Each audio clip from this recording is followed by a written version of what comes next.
احکام پر چلنے کا شوق پیدا ہو اور اللہ نے جو ناراضگی کا اظہار کیا ہے اس کو سن کر اللہ کی نافرمانی سے بچنے کی ہمت اور صلاحیت آ جائے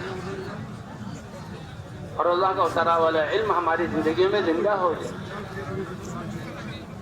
اور اس کے آداب کیا ہیں کہ ہم توجہ سے سنیں، عمل کرنے کی نیت سے سنیں، عطیات کی نیت سے سنیں، عطیات کی شکل میں بیٹھ کر سنیں، عمل کرنے کی اور پہنچانے کی نیت سے۔ اور کہتے ہیں جب یہ تعلیم کا حلقہ لگتا ہے تو فرشتے اس مجلس کو گھیر لیتے ہیں، اللہ پوچھتے ہیں میرے کہاں سے آئے ہو؟ اللہ کو پتہ ہے، لیکن فخر فرمانے کے لیے فرشتے کہتے ہیں اور اعلان ہوتا ہے کہ یہ تم اس حال میں اٹھو، اللہ نے تمہارے گناہوں کو بخش دیا۔ تعلیم کرانے والا جاندار اور تشکیل کرنے والا ساتھی، اب تعلیم کے دوران دو ساتھیوں کی جماعت، بازار میں جو لوگ غفلت میں پڑے وہاں سے نکال کر تعلیم میں لانا، 15-20 منٹ کا یہ گشت ہو اور ان کو تعلیم، اب جو وہ تعلیم میں آ جائیں تو تعلیم والا جو ہے وہ کیا کہتے ہیں ان کو، وہ تعلیم جو حدیث پڑھے، فضائل بتلائے تو چند جملوں میں ترغیب بھی دی، بھائی اللہ نے نماز پر، قرآن کے پڑھنے پر، اللہ کے راستے میں نکلنے پر یہ وعدہ کیا ہوا ہے، یہ ان کی چیزیں ہماری زندگی میں کیسے آئیں گی، اس کے لیے حضور والی محنت ہے، اللہ کے راستے میں نکلنا یہ ہماری ذمہ داری ہے، ان کو اللہ کے راستے پر نکلنے میں آمادہ کیا جائے۔ اب آخر میں 6 نمبروں کا مذاکرہ ہے، کسی کے ساتھ ہی کھڑا ہو کر، اس لیے تعلیم میں جو اللہ کے راستے میں جائے سب سے پہلے تجوید۔ تجوید کا مطلب کیا ہے کہ قرآن پاک کو صحیح پڑھنے کا احساس پیدا ہو جائے، قرآن پاک ہم صحیح پڑھنے والے بن جائیں، قرآن صحیح ہوگا نماز صحیح ہوگی اور نماز صحیح ہوگی تو زندگی ٹھیک ہوگی۔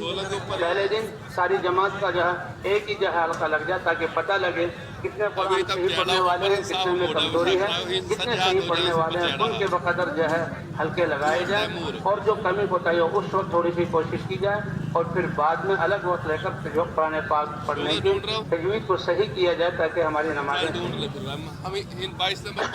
پھر تعلیم شروع ہو۔ اور آخر میں 6 نمبروں کا ہر ساتھی کھڑے ہو کر 6 نمبر کو اس کو بھی خاصا وقت دیا جائے، ہماری تعلیم کا وقت یعنی تجوید اس میں بھی جتنا وقت ضرورت لگے اور جو ہے حدیث کا پڑھنا اس کو بھی وقت دینا ہے، اور آخر میں 6 نمبروں کا مذاکرہ، یہ 6 نمبر ہمارے ہر عمل میں آ جائیں،